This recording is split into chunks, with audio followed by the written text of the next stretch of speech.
Praise the Lord, the name of the Lord be glorified. Our loving Heavenly Father, who loves us so much, we thank you for this morning. Praise be to God. எனக்கு பிரியமானவர்களே, இப்பொழுது வந்து கொண்டிருக்கிற இந்த தினம் ஒரு சாட்சியினுடைய பகுதி YouTube update பண்ணப்பட்டிருப்பதால் ஆங்கிலத்திலே வருகிறது. தயவு செய்து அங்கே வருகிற வீடியோவை பார்த்து உங்கள் தமிழுக்கு நீங்கள் மாற்றிக்கொள்ளவும். கர்த்தர் உங்களை ஆசீர்வதிப்பாராக. கிறிஸ்துவுக்குள் பிரியமானவர்களே, கொஞ்ச நாளாகவே இந்த தினம் ஒரு சாட்சி அனுப்புறதுல சில பிரச்சனைகள் இருக்குதுன்னு சொல்லி உங்களோட நான் ஏற்கனவே தொடர்பு கொண்டு பேசியிருக்கிறேன். கொஞ்ச நாளாகவே வாட்ஸ்அப்பில் லிங்க்கை உங்களுக்கு நான் அனுப்பிக்கிட்டு இருக்கேன். அதை நீங்கள் அதன் மூலமாக நீங்கள் ஃபாலோ பண்ணி தினம் ஒரு சாட்சியை கண்டினியூ பண்ணி கேட்டுக்கொள்ளுங்கள். Praise be God. எங்களை அதிகமாக நேசிக்கிற எங்கள் அன்பின் பரம தகப்பனே, இந்த கிருபையான வேலைக்காய் மக்கள் நாங்கள் நன்றி செலுத்துகிறோம். இந்த நாளிலும் உம்மை துதித்து பாடி ஆராதித்து இந்த நாளிலே நீர் எங்களுக்கு கொடுக்கிற வசனத்துக்கு நேராக கடந்து போகவும் அந்த வசனத்தை மெய்ப்பிக்கும்படியாக நீர் செய்த நன்மையான சாட்சியை உடைய நாமத்திற்கு மகிமையாய் சொல்லி உம்மை உயர்த்தி பிடிக்க கர்த்தர் எங்களுக்கு உதவி செய்வீராக. இயேசுவின் நாமத்தில் ஜெபிக்கிறோம் எங்கள் ஜீவன் உள்ள நல்ல பிதாவே. ஆமேன், ஆமேன், ஆமேன்.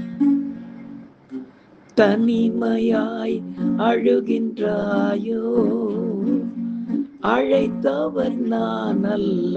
ஓ,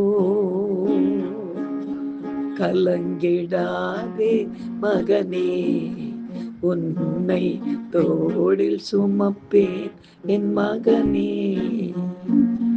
கலங்கிடாதே மகளே, உன்னை நெஞ்சில் அணைப்பேன் என் மகனே. தனிமையாய் அழுகின்றாயோ, எவைகள் உன் தேவை என்று என் ஞானம் அறிந்திடாதோ. உந்தன் ஏக்கங்கள் அறிவேன், தேவை உணர்ந்து நான் தருவேன்.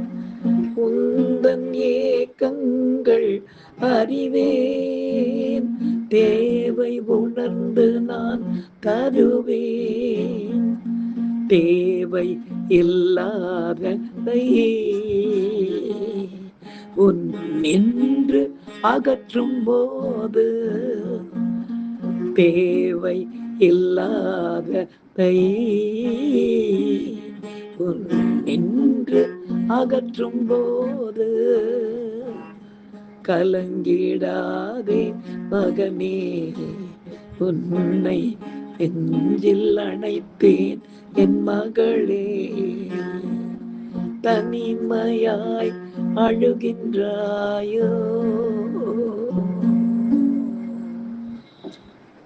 எனக்கு அருமையானவர்களே, இந்த நாளிலே நாம் தியானிக்கும்படியாக கர்த்தர் நமக்கு கொடுக்கிற வார்த்தைக்கு நேராக நாம் கடந்து போகும் பிரியமானவர்களே, எடுத்து வாசிக்கலாம். ஏசாயாவின் தீர்க்க தரிசன புத்தகம் 28ஆம் அதிகாரம் 29ஆம் வசனம். இதுவும் சேனைகளின் கர்த்தராலே ஆயிற்று, அவர் ஆலோசனையில் ஆச்சரியமானவர், செயலில் மகத்துவமானவர் என்று எழுதப்பட்டிருக்கிறது. பிரியமானவர்களே, கர்த்தரால் கூடாத காரியம் ஒன்றுமில்லை, இதை நாம் அறிவோம். அவரது கிரியைகளை ஒரு காரியமும் தடை செய்ய முடியாது. ஒரு மனிதனுக்கு அவன் தள்ளாடுகின்ற வேளையில் அவனை நிமிர்ந்து நிற்க செய்ய அந்த சமயத்துக்கேற்ற ஆலோசனைகளை தந்து கேட்கிற மனுஷனுக்கு சமாதானத்தை அருளுகிறவர் நம் கர்த்தர் அல்லவா. எவ்வளவு சிக்கலான பிரச்சனையாக இருந்தாலும் முடிவெடுக்க முடியாமல் நாம் திகைக்கும் போது ஒரு பாடலின் மூலமாக கூட நமக்கு பதில் கொடுத்து நம்மை தெளிவடைய செய்வார். இதை உறுதிப்படுத்தும் வண்ணம் நடந்த ஒரு சம்பவத்தை இன்றை நாம் சாட்சியாம் கேட்போமா? கர்த்ததாமே இந்த சாட்சியின் மூலமாக மகிமைப்படுவாராக. வருடம் ஆந்திர பிரதேசத்தில் உள்ள ராஜமுந்திரி என்ற ஒரு இடத்திலே பாஸ்டர் ஸ்டீஃபன் அவருடைய சபைக்கு நான் இங்கிருந்து போய் 3 நாட்கள் கன்வென்ஷனுக்கு செய்தி கொடுத்துட்டு வருவேன். நான் தமிழை பேசும்போது அங்கே தெலுங்கில் டிரான்ஸ்லேட் பண்ணுறதுக்கு ஒரு பாஸ்டர் வருவார். அப்படி ஒரு வருடம் போய் நான் 2வது நாள் செய்தி கொடுக்க நான் மேலே போய் நிற்கிறதுக்கு ரெடி ஆகும்போது ஆண்டவர் இன்றைக்கு நீ செய்திக்கு முன்பாக ஒரு தமிழ் பாடல் பாடு அப்படின்னு சொன்னார். நான் சொன்னேன், ஆண்டவரே நான் செய்தி கொடுத்தா அதை தெலுங்கில் டிரான்ஸ்லேட் பண்ணுறதுக்கு பாஸ்டர் இருக்காரு. நான் தமிழ் பாட்டை பாடினேன்னா அந்த பாட்டு எப்படி தெலுங்கில் அவர் பாடுவார், அது முடியாதே அப்படின்னு ஆண்டவர் சொன்னார். நான் சொல்கிறத செய் மகனே, இன்னைக்கு ஒரு அற்புதம் செய்ய போகிறேன். ஒரு அற்புதத்துக்காக ஒரு சகோதரன் இங்கே வந்திருக்கிறான், அவனுக்கு இந்த நாளிலே அந்த அற்புதத்தை நான் செய்ய வேண்டும் அப்படின்னு சொன்னார். சரின்னு சொல்லிட்டு இன்னைக்கு நான் பாடினேன் பாருங்க, தனிமையாய் அழுகின்றாயோ. அந்த பாடலிலே முக்கியமான வரிகள் என்ன என்று பார்க்கும்போது, தேவையில்லாததை முன்னின்று அகற்றும் போது கலங்கிடாதே மகனே, என் தோளில் உன்னை சுமப்பேன் மகனே என்ற வரியை நான் பாடி முடித்த பிற்பாடு அதை இன்னொரு தடவை பாடு அப்படின்னாரு. திரும்ப நான் பாடி முடித்த உடனே ஒரு சகோதரன் எழுந்து நன்னாப்ப ஒரு வாலிப மகன், அவரை மேலே கூப்பிட்டேன், வாங்க தம்பி மேலே வாங்க அப்படின்னு. மேலே வந்தவனே, தமிழ் தெரியுமா அப்படின்னு. அவர் கொஞ்சம் தமிழ் அதாவது புரிகிறது, அவருக்கு நல்லா பேச வரலனாலும் அண்டர்ஸ்டாண்ட் பண்ண முடியும் பாஸ்டர், நீங்கள் தமிழில் பாடினீங்க பாருங்க அப்படின்னு சொன்னார். சரி என்ன சொல்லுங்க, நான் வந்து I want to give a testimony அப்படின்னாரு. சார் அவர்கிட்ட கொடுத்தேன். சரி சாட்சி கொடுங்க அப்படின்னு அப்போ சொன்னார். நான் மிகுந்த கலக்கத்தோடு நான் வந்திருந்தேன், வெளியூர்லேருந்து நான் வந்திருக்கிறேன். ஆந்திராவில் கொஞ்சம் தூரமான ஒரு இடத்திலிருந்து, ரொம்ப பணக்கார வீட்டு பையன் நான். ஆனால் எனக்கு திருமணம் செய்வதிலே விருப்பமில்லை. திருமணம் செய்யாமல் ஆண்டவருக்கு ஊழியம் செய்து என் வாழ்க்கையை நடத்த வேண்டும் என்று நான் விரும்பின போது எங்கள் வீட்டில் சொத்துக்கள் அதிகமாக இருந்ததுனால அதெல்லாம் உனக்காக தான் எழுதுறதா இருக்கிறோம், அக்காவுக்கு வேண்டிய சொத்தை கொடுத்துட்டோம்ப்பா, உனக்கு வேண்டிய சொத்தை நீ எழுதி வாங்கிக்க அப்படின்னு அப்பா சொன்னபோது, இல்லைப்பா எனக்கு அப்புறம் இந்த சொத்தை யார் அனுபவிக்க போகிறா, நான் தான் கல்யாணம் பண்ணிக்க போகிறது இல்லைன்னு உடனே வீட்டில் எல்லாருக்கும் பயங்கர கலவரம் ஆயிடுச்சு.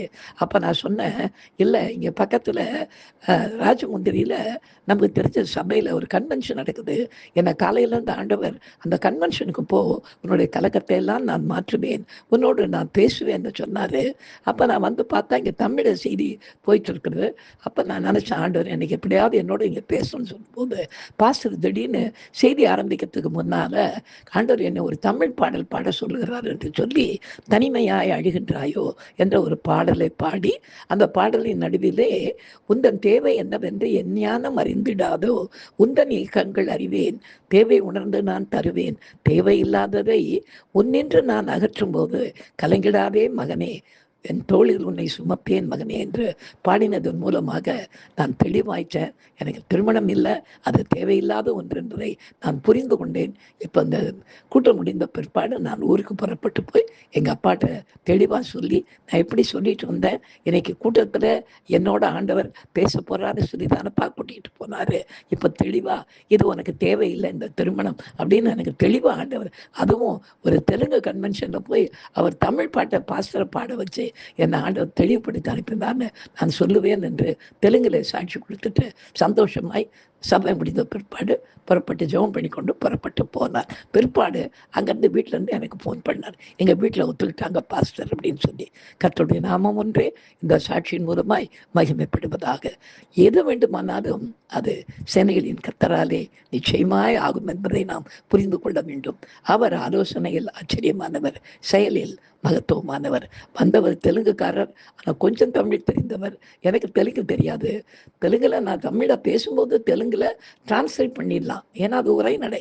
ஆனால் தமிழ் தெலுங்கு பாட்டு பாடினா அதே பாட்டு தமிழ் பாட்டு பாடினா அதே பாட்டை தெலுங்கில் வந்திருக்கிற பாஸ்டரால் மாற்ற முடியாது. ஆனால் வந்தவருக்கு ஓரளவுக்கு தமிழ் தெரியுதா இருந்ததினாலே அவரை தெளிவுபடுத்தும்படியாக, உனக்கு திருமணம் தேவையில்லை என்பதை பாடலின் 2 வரிகள் மூலமாய் கத்தர் அந்த மகனுக்கு உணர்த்தி சந்தோஷமா இந்த குடும்பத்திலே ஒரு சமாதானத்தை கத்தர் உண்டு பண்ணினார். எனவே எப்போ நாம் எல்லாம் திகைக்கிறோமோ அப்பதான் ஆண்டவரை அண்டிக் கொள்ளும் போது ஆண்டவருக்கு பாஷையெல்லாம் ஒரு பிரச்சனையே கிடையாது. அவர் ரொம்ப சாதாரணமாய் காரியத்தை செய்து முடிப்பார். நாம் செபிக்கலாம். எங்களை அதிகமாய் நேசிக்கிற எங்கள் அன்பின் பரம தகப்பனே, இந்த கிருபையான வேலைக்காய் உமக்கு நாங்கள் நன்றி செலுத்துகிறோம், உம்மை மகிமைப்படுத்துகிறோம் ராஜா. கத்ததாமே இந்த நாளிலும் கூட கத்தாவே கொடுத்த சாட்சிக்காய் உமக்கு நன்றி ராஜா. எவ்வளோ வறுமையாய் எங்களுடைய குழப்பமான நேரங்களில் எங்களுக்கு குழப்பங்களை தெளிவித்து எங்களை தெளிவுபடுத்தி தரை நிமிர்ந்து நடக்க செய்கிற தேவனாய் நீர் இருக்கிறதற்காய் உமக்கு நாங்கள் நன்றி செலுத்துகிறோம். தொடர்ந்து எங்களை நடத்தும் இயேசுவின் நாமத்தில் ஜெபிக்கிறோம் எங்கள் ஜீவன் உள்ள நல்ல பிதாவே, ஆமேன். ஹல்லேலூயா, ஹல்லேலூயா, ஹல்லேலூயா. God bless you. Thank you.